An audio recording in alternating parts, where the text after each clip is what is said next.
back to another amazing episode of the Brandon Bonanza show, podcast, whatever you want to call it. How are you guys doing today? I'm feeling great. Just making sure my mic is working. Oh, it's not even pointing at me. Is there anyone? If anyone gets in the chat, let me know how I sound. If this wind, I have to roll up my window or not. I'm gonna, send this out before I really get going. I'm gonna send this out and see if I can get some chatters. Let's hear some chatter out there. Brian Regan fans. Let's see. I guess I could thumbs up my own thing. How's everybody doing today? I'm doing great. I just had to go for a long ride to run some errands and do some things. So I'm headed back right now, and I figured I would go live and skiddly do that about some things. We did an episode yesterday, which is really cool. If you guys go check that out, it was the about Full Metal Jacket. I don't know if you guys are familiar with Full Metal Jacket or if you've ever seen the movie. It's really, let me see if I can share this. There it is. Share and connecting. I'm back live. Pleasure to share my ride with you. Yeah, we're sharing our rides together. Amazing. How's it sound, by the way? Because I'm going to roll down my window because it's hot and I really don't want to. I like this fresh air. It feels so good, doesn't it? Doesn't the fresh air feel good on your face? So we talked about Full Metal Jacket, and we put it in our series on propaganda. We kept that series going. Maybe if I put the mic, let's see. Maybe if I put it up here, it'll be Tony. Oh, glad you're here. Can you hear me? How's it sound, buddy? La la la la la la. You might hear some noise now because I'm messing with the mic, but let me know how it sounds if the wind noise, the audio hold up. Sweet. All right. Well, I'm really excited because I get to talk to people. So yeah, yesterday we were talking about Full Metal Jacket, Joe, Jeff, and I. And so go check that out. It's the last one on the Brandon, or the newest one on the Brandon Bonanza playlist here on YouTube. Also check out the Oversharing show because, I mean, if you're not checking out the Oversharing show, you know, who are you even? There we go. I have the mic up here in my, what's the word? To go live today, talk about some things that have been on my mind. Mostly it has to do with big picture stuff, and when I'm alone like this and I can just kind of free flow my thoughts, I think that's when a lot of connections will be made. But you know, I mean, if you follow my work, you will know that I am a fan of several different content creators. I listen to different content creators. I also, you know, do my own research, whatever. But it's kind of like a hobby of mine. I mean, the serious thing that I do is self-work, right? We always talk about working on yourself and all that fun stuff. But my side hobby, or like my side thing to look into that I'm always excited about, is, you know, what this realm is, what it could be, also like history, like true history, what's really going on.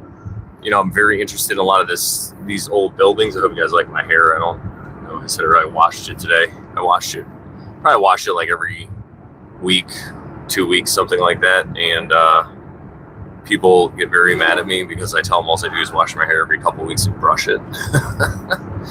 But anyway, so I've always been like a huge fan of history.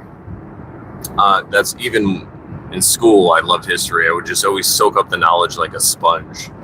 And what I've been into lately, shout out to Berserker, Bear, Dustin, Bushwhacking History in Buffalo is the channel.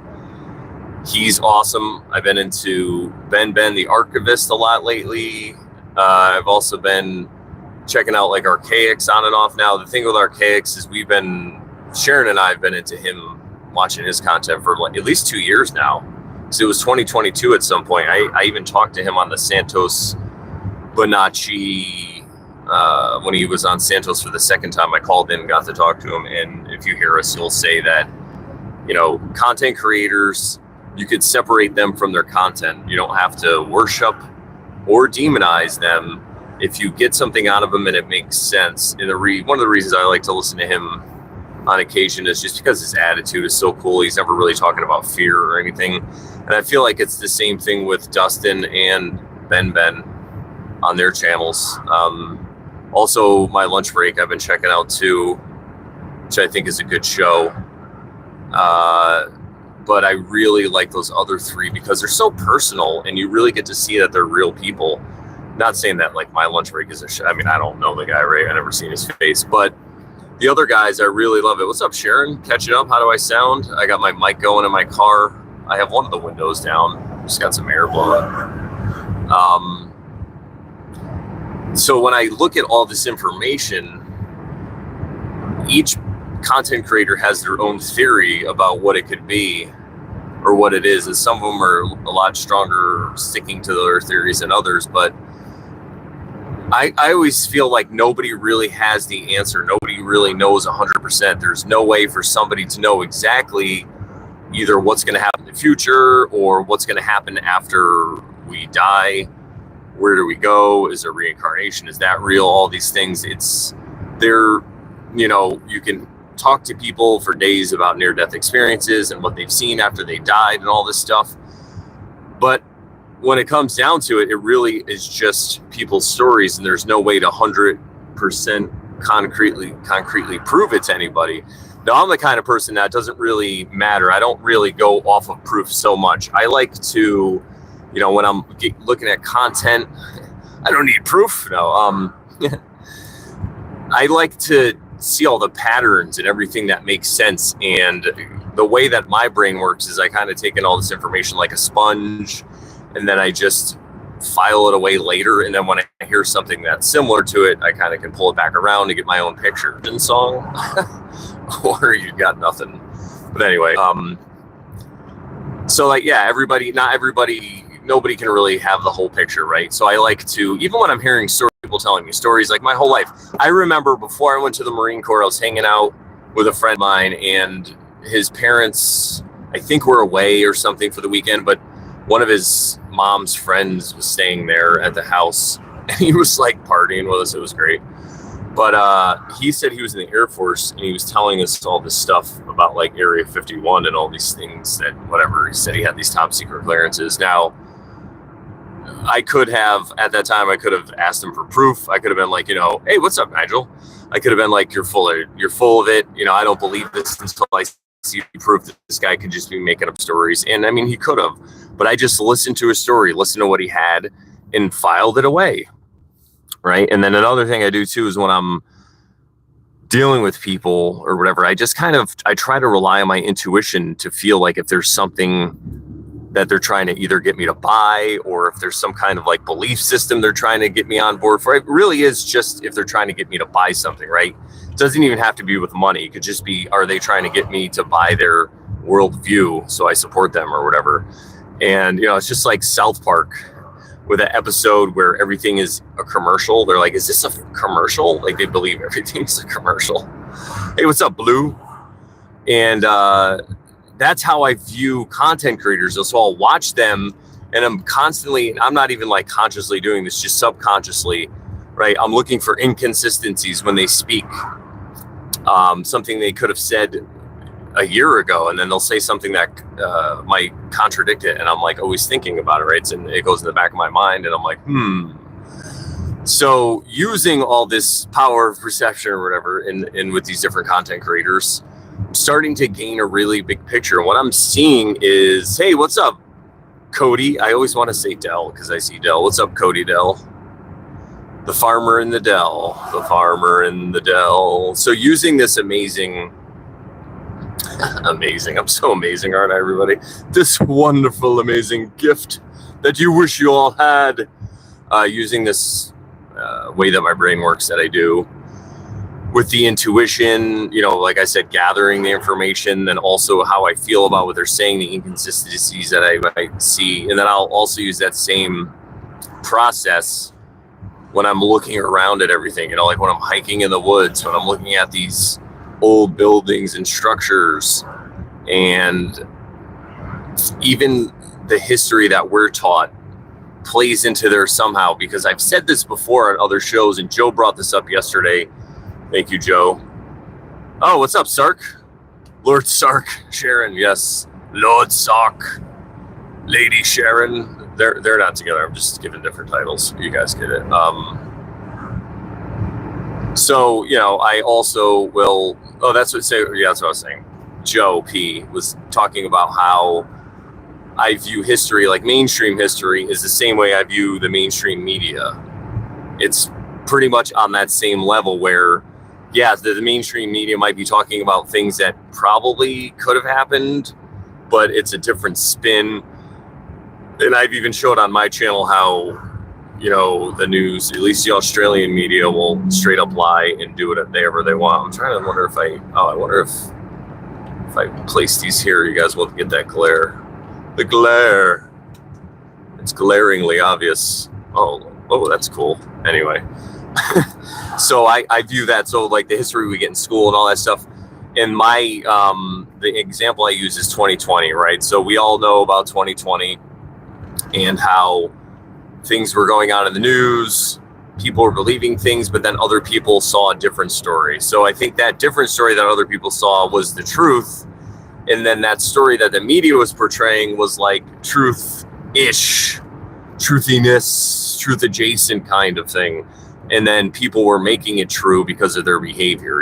We talked about propaganda on those episodes. I've done 3 episodes on the Brandon Bonanza podcast about propaganda so far, hanging out with my friends Joe and Jeff. And then the last one we just did, which was yesterday, was a propaganda episode, was specifically about Full Metal Jacket. So go check those out. But in the earlier 2 episodes, we talk about how we believe this realm is actually created, this propaganda that exists on both sides or all sides or whatever. I don't even think there's just 2 sides, but there's just this information out there that exists. And if it affects the way that a person thinks, then it's going to affect the way they see the world. Then does the world actually change because of it, right? That's our whole, what's the word? Hypothesis or whatever, or question that we're asking. We're just asking questions. So if that's the case, I have to take that into consideration as well, right? I have to say, well, maybe things can actually change in this realm if enough people, just sort of similar to the Mandela effect. I guess it is exactly the Mandela effect, right? Can some things change? Hey, what's up, Robbie? Brandon, totally going... What's it say? To non-stick. I can't. My contacts in. Oh, bandana totally going. Yeah. I'm just letting the hair flow today. So,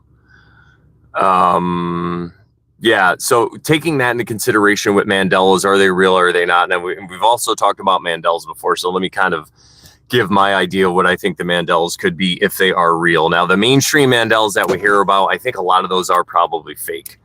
Because, like, if you build it, they will come. Obviously, it was, if you build it, he will come, or the movie wouldn't make sense, stuff like that, right? So the whole Shazam movie, I mean, I don't really know. It sounds kind of familiar, but I think there are things, though, that would be Mandela. And I think what happens is if enough people remember it a certain way, is it possible that that actually changes? So say it is a movie, right? Another movie or whatever.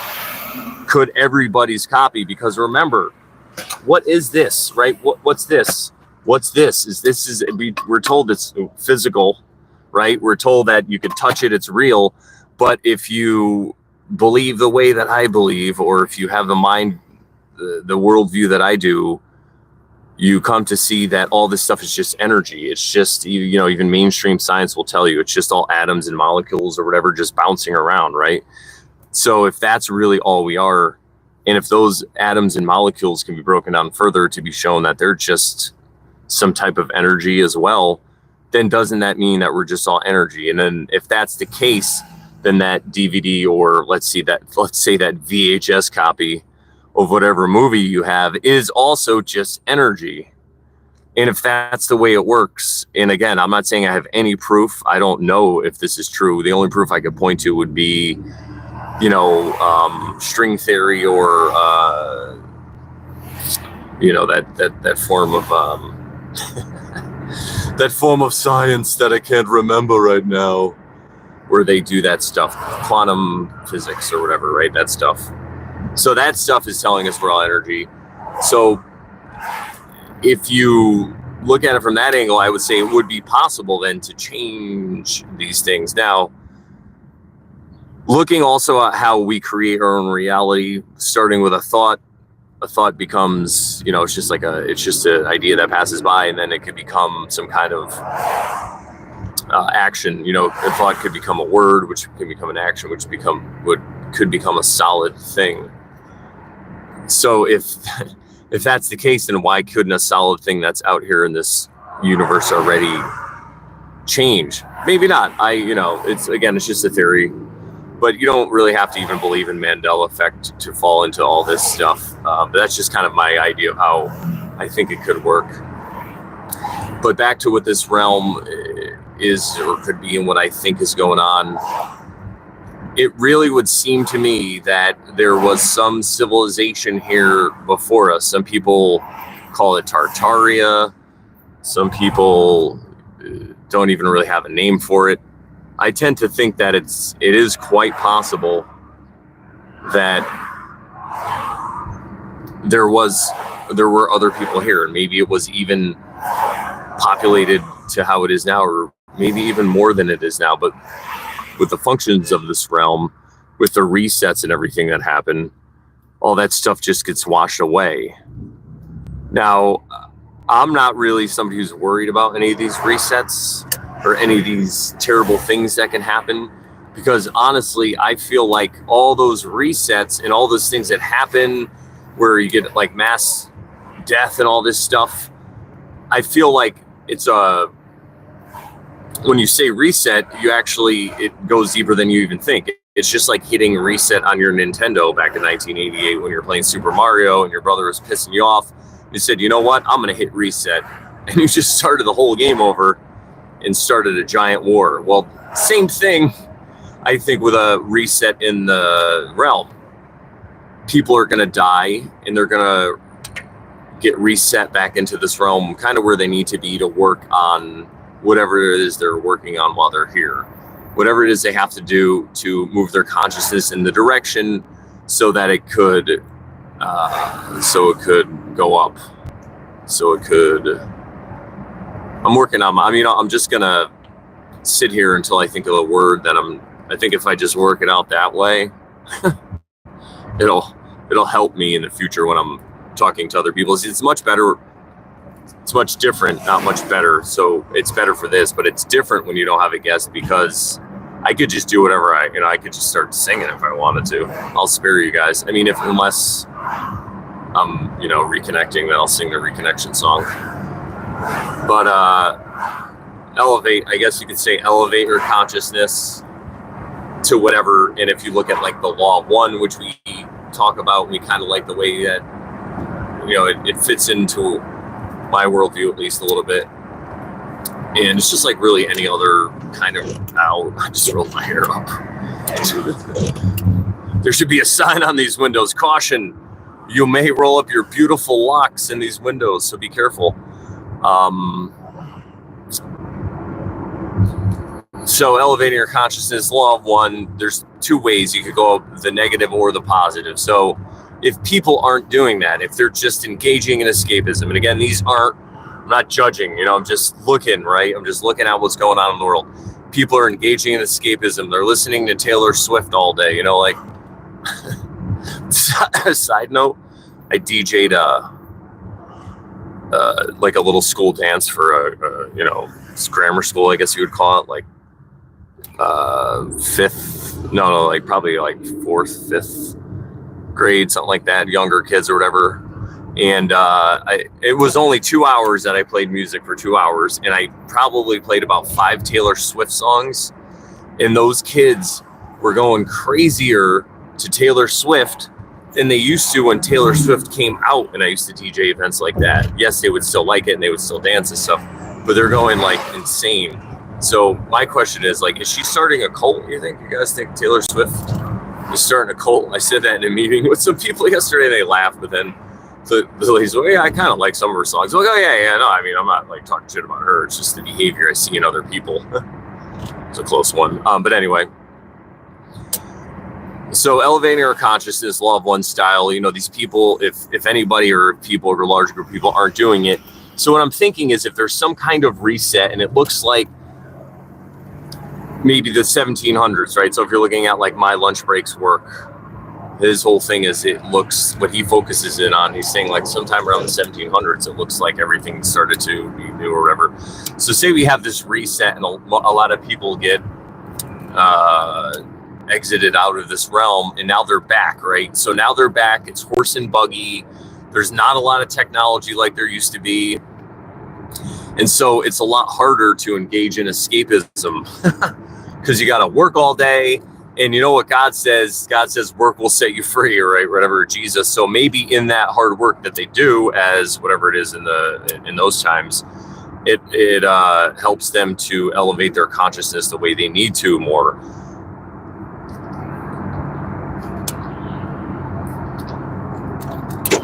Some food for thought. So if that's the case, fast forward a couple hundred years to now, and now we got cars, we got iPads, we got, just insanity. You don't even have to leave your house, basically. There's the whole, what's that called that everyone's afraid of? The metaverse, all right?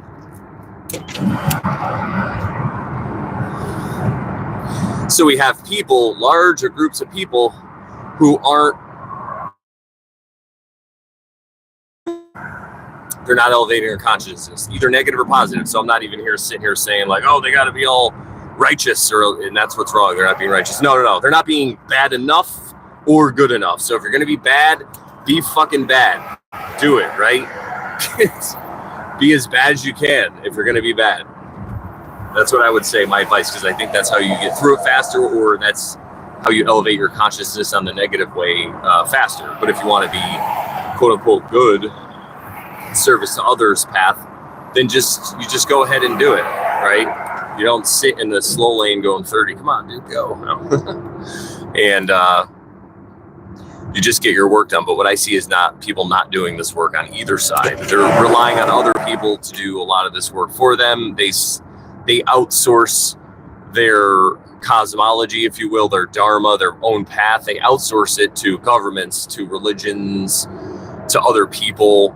They put people on pedestals. They put like we talk about a lot of times, in the pedestal. Sometimes that person's a content creator. Sometimes that person's a president. Sometimes that person is just a friend of theirs. They put them on a pedestal. They basically worship everything that they say, and they're not as focused on themselves. And like we always say, how can you love others if you don't love yourself? Which I've noticed a lot, and I used to hate myself. A lot of people hate themselves for little things. You could just see it in what they do. If they do something and they're like, oh, that was stupid. Why did I do that? That was dumb. Or it comes out in the self-talk. And again, these aren't any kind of judgments. Look, you guys can see my beautiful eyes. The sun has gone behind me now. I changed directions. I am now heading east. I was heading north. So, anywho, that's how I see it, right? So a reset comes along because people aren't doing any work. And the other thing too is you could say, yeah, but if they die, maybe they come back and they'll be all right, right? So why do we have to have a reset? Why can't we just keep everything as cool like it is now? Well, I think what happens is it's this kind of civilization or technology, because even when people die, they're born in houses again. It's the same thing, right? I'm going to read some comments here. That's right. Pay attention to use of language because it will tell you everything about self and others. That is 100% true. Nigel, I couldn't have said it better myself. They're doing some paving. I'm going to go over here in this lane. It's smooth pavement here. Hear how that went away? Isn't it great, these lovely roads in Connecticut? I'm just kidding, guys. This is all virtual. This is all green screen. I'm really at my house. So yeah, no, it really does come out in the talk. And I think that's why we should watch the way we talk to ourselves, and really that little voice in the back of our head. We aren't that voice. We are the one who's listening to that voice. I just heard that recently. It blew my mind. Was it Alan Watts said that. And Sharon's still in the chat. She could probably tell me, oh, what's up, Speedy? Work will set you free is literally the sign on a certain death camp. Yeah, I know. I heard that. Well, that's the thing too, obviously, where a lot of any concept could be taken and used, right? You sent to me on Telegram. See, I sent to Sharon and I even forgot. I just remember the information. I don't even remember where it came from. Oh, this road is crazy. It's so nuts when they have different lanes like that. Some are paved and some are. I just switched over because this guy wants to go 100. And my beautiful old Buick does not want to go 100. So anyway, so you have all these people. The resets come in and it destroys everything. The civilization, the technology, the electricity. We're basically back to the Stone Age, whatever the heck that means. But not everybody. I don't feel like it happens to everybody. I feel like certain people do survive. There are people who survive these resets, and they're the ones that come with the knowledge. And, similar to Neo in the Matrix, if you've watched the first 3 movies, you realize that it's just, spoiler alert, it's a cycle, right? It just keeps recycling. And Neo has been to that source guy like thousands of times and had the same argument with him. So, why was I? That's see now the sun's over to my left. The bad thing about not having a guest is when you lose your place. Well, I guess you can have your lovely chat can remind you. Guys, that's you. Remind me. So anyway, resets come in, civilization destroyed. There's some people who have this knowledge of either technology, and maybe they're good, maybe they're evil. But the reason that I'm not worried, hope this isn't making any noise, I'm readjusting my mic. The reason that I'm not worried is because I feel like these resets and all this destruction is not meant for people who are actively trying to raise their consciousness either way. So maybe that's why some of the evil, quote unquote, evil people will survive these resets, is because they're actually raising their consciousness, and it might be in a negative way. Oh, there's an accident on the other side of the road. Come on, people. I think what we should do, this is a side note. Somebody should start a YouTube, there probably already is a YouTube channel with just car accidents, so people could sit home all day and watch all the car accidents that they want, and then when they're driving they could not slow down to have to look on the other side at a car accident. Because this is a public service announcement for everybody. You don't want to see what's over there. The best thing you're going to see is nothing, and the worst thing you're going to see is you just don't want to see it. But anywho, that's one of the reasons I'm not worried, right? I'm not worried about any of these resets or what's going on, because I don't feel like they are for me. They're not for people like me. They're not for people like us. Guys, just keep watching me and support me and you'll be fine. Just kidding, obviously. Don't worship or put me on a pedestal, please. What you should do is worship yourself. Put yourself on a pedestal. I guess, well, that's probably a bad thing too, right? That's when narcissism or whatever related comes to it. But just have that self-love, really, is what I mean. Just don't doubt yourself. That voice in the back of your head that you hear, that's what I was talking about. The voice in the back of your head that's not yours. You're just... Oh, the chat's really moving now. You are what listens. Exactly. Found it. Owen posted it. Oh, okay. Yeah. Blue Collar Mystics. Shout out to Owen Hunt. What's up? We got to do something soon. Again, he's a lot of fun. So you're not the voice in your head. That voice in your head, I feel, was made. Oh, air freshener. That voice in your head was created by while you were growing up, while you were becoming what you are today. People were telling you to do different things. Your parents, teachers, priests, coaches, whatever, karate instructors. All these people were trying to teach you different things to fit into society the way that they thought would be right.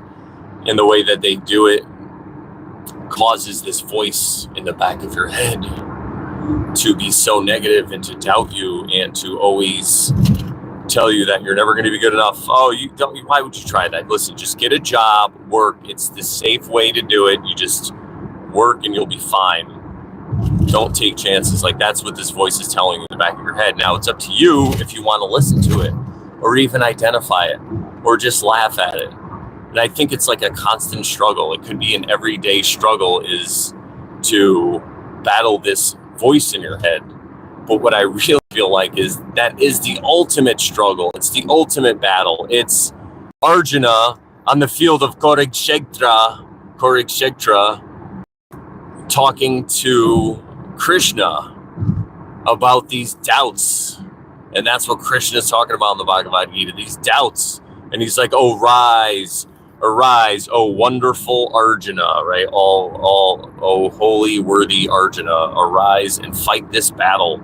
This is the battle that they want you to fight. This is one of them. And if you can fight this battle, literally what you're doing is you are not letting fear tell you your next step.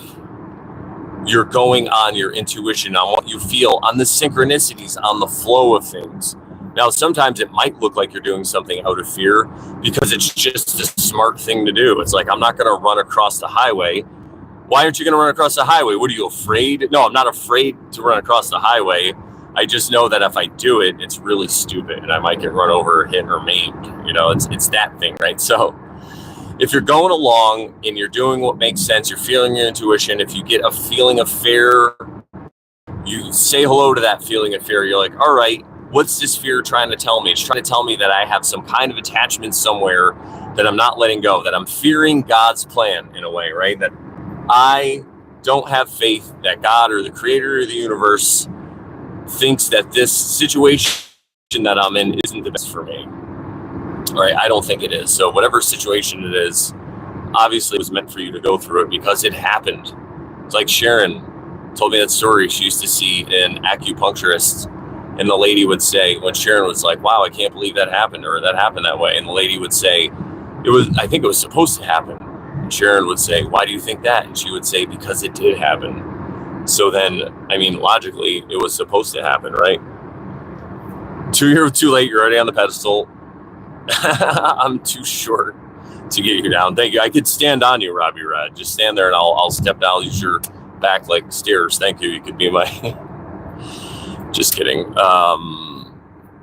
So this battle that we fight, this internal battle, if you're fighting it and you're not letting fear dictate where you're going next in your next move, then I don't think that any of this stuff can affect you, any of these realm resets. If you're not letting fear affect your steps, because I think when you fear it, it's your way of telling this realm that you believe in it or that it's real to you now. Right? So what are you trying to say? Oh, Brandon, this isn't real. Like, oh, if an earthquake happens or a volcano or plasma comes out of the sky and it's melting the guy next to me, that's not real. Well, remember what I said when I was talking about the propaganda episodes and how we were thinking about this realm and maybe how it's created through belief. So that fear is your belief. It's your belief that it can harm you. So yeah, maybe it's really happening. Maybe the person next to me got turned into a pillar of salt. Maybe, Salty Sarah turned around and she turned into a pillar of salt. But I just have to realize in my own mind, I don't have to be afraid because that's not for me. That's not going to hurt me. Salty Sarah just needs to learn some of her different lessons. My lessons are different that I have to learn. And if I'm wrong and I do get sucked up into some kind of reset, I should coin a term, like a monster. Whoa, that's a nice, wow, that guy's got a old school, sorry, my ADD's got old school Benz. It's a wagon, turbo diesel wagon. I think it's clean too. These resets, they're just not for me. So I already said that. So what I'm saying is, okay, so then I go along, I'm not fearing these resets aren't for me. A hole opens up in the ground and I get swallowed anyway. Well, guess what? That was meant to happen too. And you know what else is meant to happen? We're all going to die. We all have to get out of here somehow. And if that's our time to go, then what are we going to do? Fight against it? I mean, I'm not saying you should just sit there and accept your death, run away, try to do what you can. Not today, death, right? From Lord of the Rings. I mean, not Lord of the Rings, from Game of Thrones. Not today, death. But if it is that day, and it is whatever day you were at, and that's your day, then I guess you get to, that great mystery will be revealed to you upon your death of what the heck this place actually is, or, more than you have now anyway. So it will be a glorious day anyway if you die. So there literally really is nothing to fear. Now, it's easy for me to say this. I get it because I don't have children. So I would imagine that if you had children, that it would be like a whole other level, because now there are these things that are alive that you probably care for more than you care for your own safety. But what I would say is, speaking to people with kids, as somebody that has no kids, it's still part of the plan. I feel like when you have children, you are like a steward, if you will, of their well-being or whatever it is, until they're old enough to be autonomous and go out on their own. But I don't really think that you have the ownership over them in the way that some people like to look at the ownership. Now, in the eyes of the state, yeah, they're my kids, I own them or whatever. You're not going to do these things to them that you want to do. I'm down with all that stuff. But as far as their path in life, I feel like really the only thing you can do is give them a solid foundation. And because we all know what happens when we try to repress behaviors of our children, when we try to repress it hardcore, that's exactly what they want to go do. And if they're doing something that's going to hurt them and they get hurt, then maybe they will learn. Now, obviously, if it's my audience, I was just thinking, now what the heck are they? If there was another civilization that was here previous to us, and then some kind of reset did happen, I feel like that's what we're seeing.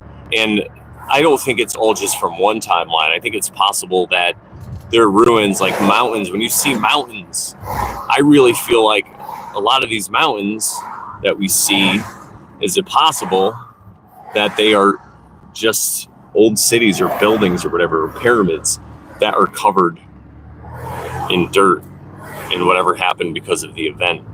So it's possible that it was us living those lives, and then another reset, right? And then another reset.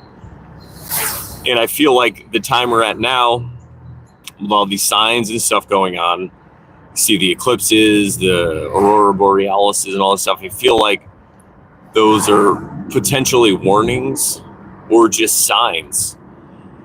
And for people who are raising their consciousness and are working on stuff like that and see a bigger picture, I feel like it's good news for us. It's just wonders in the sky, because, I mean, come on, the what they tell us about an eclipse, that it's a moon that's a solid rock body in the sky going in front of a giant gaseous ball in the sky that's even farther away.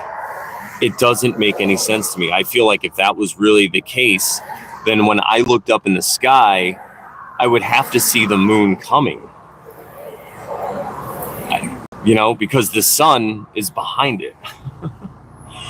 So all the light, what they tell you is the sun's so bright that it just wipes it all out, and you can't see it, and you'll never be able to see it. But if you think of any space movies that you see, like Star Wars and all these things, like fighting on Endor and the Death Star and all these Hollywood creations, think about if there really was a satellite, a moon satellite, and it was closer to us. I feel like the sun would start illuminating it on the side. At least we would see like the side of it maybe, and then when it blocked, there would be, I don't know, I just think it would look different than a hole in the sky, or like a bright light in the sky that looks like a black disc goes over it and it gets covered. It just doesn't make sense to me. So anyway, that's my rant. It's my rant on the eclipse. If So, but what I think these things are, like I said, I think they're just signs for us. It's like wonders. Like, wow, this realm really is magical. Think about the sky. If we didn't have a story about space and NASA and planets and stars, a physical story of physical things that are out there, if we didn't have that story and people were just like, you know what, we really don't know what it is. Think about how different society would be just because of that. I feel like the story of a physical space with a vacuum and rock planets in solar winds in a vacuum. I remember that. I still in third grade, I think I was, or fourth grade, I was like, raised my hand. I'm like, it's a vacuum, right? Well, how are there solar winds? Still never got a good answer to that one. But anyway, I'll say there are solar winds. But you're looking at this universe or what's out above our heads from a physical standpoint. I feel like it's just a fairy tale that's told to people who can't even begin to comprehend the next level because they're just materialists. They're steeped in materialism like most of us were, and some of us probably still might be. We get steeped in this idea that we live in a material realm. It's all physical. And those lights up there, yeah, they're just things that are really far away and they make you insignificant.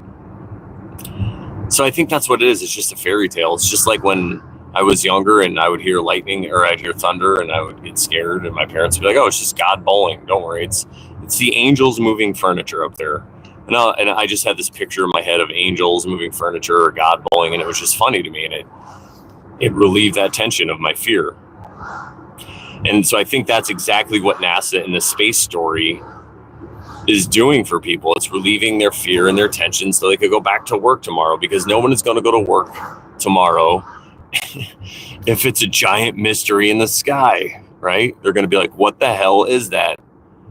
A lot of people anyway, I think it would shift it. And maybe that's what Project Bluebeam is all about. It's furthering the deception of the sky, the fairy tale. I'll just say fairy tale because if you're fooled by it, it really is no one else's fault but your own fault. It's because you're so busy doing other things that you don't have the care or the time to look into it, which also is fine. But the reason I like to have this whole point of view that we live in a realm, or it's realm Earth, the reason I like that worldview is because it's very non-victim-y. I don't see a victim status in there. Chat is going crazy. What is going up, everybody? So that's about it in a nutshell. Basically, it comes down to what we say all the time anyway. Have no fear. Look at this place with wonderment. I tell you what I do when I go hiking or when I'm driving around and I see mountains or I'm on mountains or rocks or giant rocks or hills. I just kind of blur my eyes a little bit and I'm like, oh, that could have been a city. I could see how, and that leads me to living in this, in my mind at least, to a much more magical realm. I'm not stuck in this physical thing where I can only, I got to hope to get lucky to have something good happen. No, I create my reality. I bring the things into my life that come into them. I'm the one who's responsible for that. It's me. So if I don't like what I'm bringing into my life and the people or the situations or circumstances that are coming into my life, there's nobody but me to blame. And there's nothing I could really do about that except for work on myself and work on my point of view. Because I feel like any of these challenges that come up, even people in your life that annoy you or bother you or just whatever it is, it's just like the universe setting you aside saying, this is some work you have to work with this. So it's a person that triggers you or reminds you of this. And it's up to you to be triggered and be pissed off and have a bad day, or to say to yourself, why did this happen like this? Why did this go down just like this? Is there something I'm supposed to know? Is there something I'm supposed to learn? Why did this guy cut me off in traffic and slow me down and he made me late? Well, maybe I was supposed to arrive at that time because if I got there, if there's an observer to look, they're going to be like, oh, this is Ralph, and he's just annoying Brandon on in this part of the realm. No, they would say there's an interaction going on between two people. There's two people that are talking and having a discord, and they're, whatever it is that they're doing, and that's what's going on. But each of those people, Ralph and Brandon, we both have our own view of what's going on, and that is our reality for us. So for me, it would be, oh man, maybe I'm annoyed. And for Ralph, it's like, oh, this guy's got great hair. I got to talk to him, because if I stand next to him, people are going to think I'm cool or whatever, right? That's not really how I think, guys. But you know what? In the interest of self-love, it is how I think. Because when people are standing next to me, they definitely must be perceived as cool, because I'm 6'5", and look at me and listen to how I sound. I'm definitely cool. Not just because my mom says I'm cool, because it's true. So back to this Brandon and Ralph thing, right? So two people having a discussion or whatever it is. I'm just going, and I'm going through my life going, oh, why did I have to run into Ralph? He's so annoying. And now this is happening. But you could take that lens to anything that happens in your life. Be that outside observer. Just watch everything that's going on and try to say to yourself, this is objectively what's going on right now. There's a situation where there's people. I'm one of those people. The person who is Brandon, the quote unquote ego, might not like what's going on. But that's just because the person who's Brandon, that ego, is more concerned with his own time, because he wants to do his thing and he wants to pleasure his senses in the way that he wants them. He wants to be comfortable. He wants, right? You can want all you want, but you are only going to get, I think, what you need. So that would mean that this interaction with Ralph is something I needed. Even though it's annoying, it's something I need to wake me up. And I can use that time while I'm hanging out with Ralph. And I don't know any Ralphs in real life. I just picked the name Ralph randomly. So if you're Ralph, welcome. I could use that time while I'm interacting with Ralph, even if he's the worst, even if he's trying to talk to me about his new NASA jacket and how he's going to space camp and he's all amazed and he's going to go, get experimental medical serum again and all these things. I could sit there and I could say, this is so annoying. This guy's an idiot. What's he doing? I can't believe this. I have things to do. Or I could say to myself, why did God put Ralph in my way today? Why is Ralph saying these things? What can I learn from there? What symbolism can I derive from what Ralph is saying right now that would help me on my Dharma, or help me get closer to God, or help me realize that it's not all about me in that degree. Outside, it's the inside that's all about us. It's the internal. That's where we have all this self-love for ourselves, and we talk to ourselves in a great way. I mean, you can still have positive exterior self-talk. There's nothing wrong with that. But out here in the world of effects, in the physical, this isn't tailored for you, for your pleasures, for you to be happy, to pleasure all your senses all you can. That's not what it's for, in my opinion. I think, in my opinion, what this is for you. Again, it's a training ground. It's somewhere for you to learn. And that doesn't mean you should just discount it and say, oh, whatever. I can't wait to get through this training to get to the next one. It's about being in the moment and enjoying it, because it is quite possible that you might not be able to move on to the next level until you have that whole point of view that it's okay that I'm here. I'm glad I'm here. If I have to be here, I'm going to do the best I can. And then if I die, maybe I'll move on to the next one. That'd be great. But if I don't, then I guess there's more lessons I have to learn.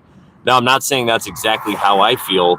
That's more of the mindset that I feel is the one that you should have if you want to move on to a different or better place or whatever, is to really not let this place bother you, have fear of coming back to this place. Because guess what? I think if you do have fear of coming back here, could it be that it sucks you right back in? Right? So it's more about just being present, being in the moment. Like I said, following your Dharma, not having fear. Maybe that's the wrong way to say it. When fear creeps in, you don't let it affect your actions. You can look at it, even though you could use it. Like, why am I afraid of this? Why am I afraid of bees?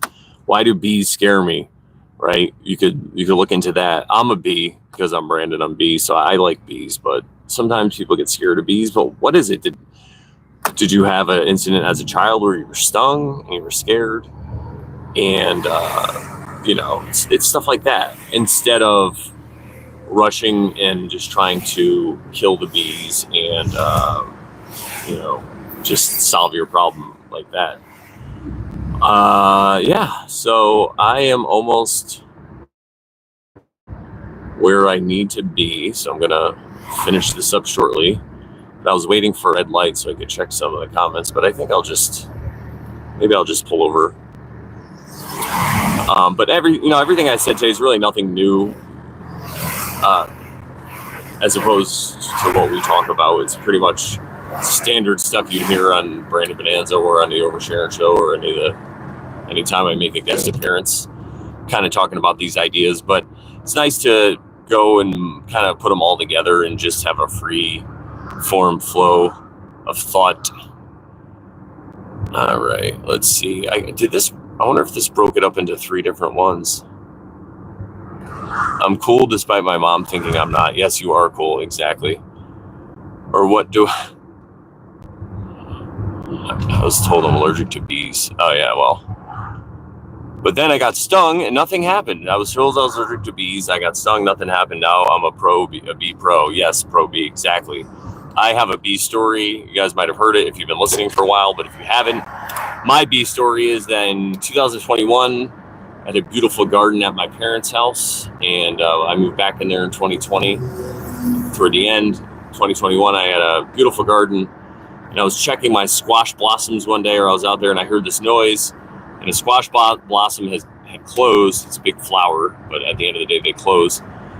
And there was a bee stuck inside, so I cut the flower open, my trusty gardening shears, and the bee buzzed out. And I stood up, and he went from like the ground, or the bee went zip, and went like right even with my face, about 6 inches away, and just did like zip, zip, zip, zip, did some things, and then just took off. So I'm pretty sure he put a bee, whatever the opposite of a curse is, he put a bee bounty, a bee bonus on me. And ever since then, I really haven't had any issues with bees, even when I'm around them now. Maybe it's just my fear, right? Maybe I thought that, maybe because me thinking that this one bee marked me, now I'm safe, eliminates my fear. So it's like a placebo effect. I don't know, but it worked. And I might get stung tomorrow. And then if I get stung tomorrow, I have to look at that and say, oh, well, let's see what happened. But I'm not going to let my whole world shatter if something goes wrong. I think that's what happens. And I think if you can get to a place when you realize that all these things aren't happening to you, there's just things that are out there that are happening, and it's up to you to decide how you feel about it. That's when the flow changes. That's when things start to go your way, because it doesn't matter anymore if they don't. Because in your mind, you know that whatever happens, you're just going to be like, all right, I guess this is what's happening now. So I feel like the lessons don't have to come as much, but I'm sure they'll still come. I'm not trying to say I've ascended out of any lessons or whatever. I'm sure there's still plenty of lessons that I have to learn. But I'm going to try to face those lessons with excitement instead of fear and anxiety, because anxiety and fear really are just not trusting the plan of the universe, the plan of God, the plan of your higher self, however you kind of look at it. Yeah. So I hope you guys enjoyed this. Thank you guys so much for hanging out in the chat. Sharon, Tony, Robbie, Chris, Stacy. What year is your Buick? Yikes. My Buick is a 1992 with 83,000 miles. I got it a year and a half ago with 68,000 miles. So I'm putting about a little less than 1,000 miles a month, which is average. I think it's supposed to be 1,000 miles a month. So it's good though. It's getting some exercise. This thing definitely sat too long in a garage, and it's now happy to be driving all over the great state of Connecticut. Oh God, I gotta stop just like I wanted. See, yeah. So shout out to Tony. I already talked to you. Did I get everybody? Stacy, Cody was in here earlier. I wish they made it easier to read the chat, but I guess you're probably not supposed to be pretending to drive, because of course I'm just pretending, guys. I'm really at home on a green screen. You didn't know that? One other thing I guess I could talk about too is, and maybe I'll ask you guys in the chat, or maybe even comment on this too, because then I'll definitely see it. What you guys think I should do, because so in 2020, quick story, I was on this app called Float, Flote. It was a social media app that was like totally uncensored. I don't know if you ever heard of it, but I think it was based on crypto or whatever, but I forgot how I found it, but it was really cool. And I met this dude on there, and he had produced some other shows before, and he was looking to produce some more to kind of talk about and highlight what's going on here with 2020. And he wanted to get some people on there, so we were working together and be the person who like recorded it and kind of was like a host or whatever. So we did a few of those. We had Dr. Buttar, we had Cheryl Tenpenny on, we had Andy Kaufman, we had for the moon.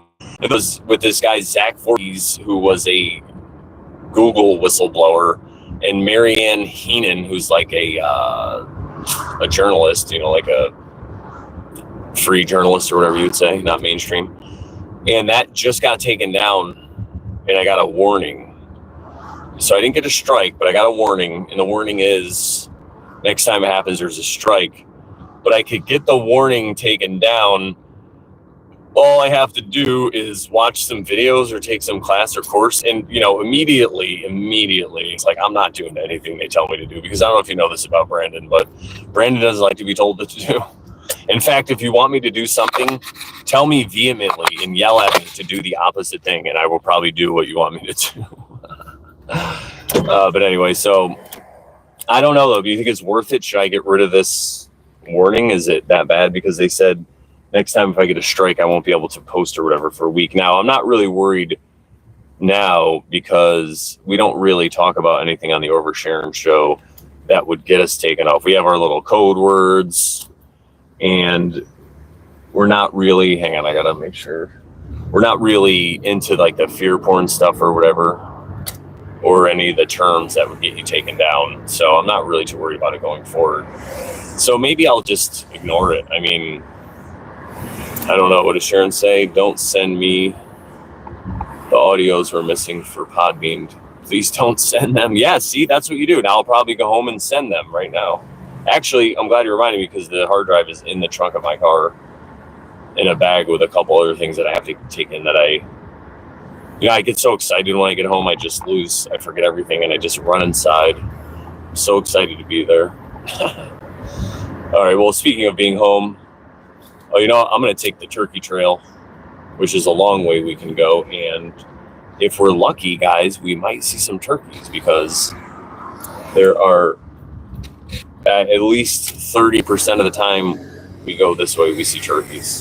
It's not bad. 1 in 3, I would say, is a pretty good average, 33.3%. But yeah, I mean, that's really all it comes down to, is what we say. But that whole thing with YouTube trying to, I don't know. If I just have to let a video play, maybe I'll do it. I have to look into it further, but I just don't like to play by the rules. And I don't even know what they said. They said it was like medical misinformation, and I don't even remember talking about, like, if it was one of the shows that we did with a doctor or whatever, I could say, okay, but I don't really think, I guess we did talk about the dreaded coronavirus at some point, and I don't remember. Like I said, it was so long ago, and I didn't really do much talking on those. So I don't know, but we're getting to the spot here in a few minutes where there might be turkeys, so I'm going to keep talking, and I'll let you guys go right after that, whether there are turkeys or no turkeys. Toikies. But I could give a couple of commercials really quick. Go to morelawsmoreproblems.com. It's my website that I've had now since 2013. You can go on there and read the blogs that I posted back then. You could go check out videos that I did years ago. There's also several ways to support us. I have memes on there, photography. All the pictures on that website are pictures that I took. With the exception, I think there's a picture of the Acropolis or something, or one of those. I didn't take that picture, you'll see. But anyway, the other photography, that looks like normal pictures I took. Those are mine there. Okay, we're coming up on the turkey trail spot. Let's see if we're going to see some turkeys, because they'll come right up to the window. Like, they don't care. I can ask them what they think. And maybe the turkeys, which I really feel like, shout out to Ben. I got this from him. I think that turkeys are they're similar to like peacocks. They're like a royal bird, and that's the way they walk around. They just act like it.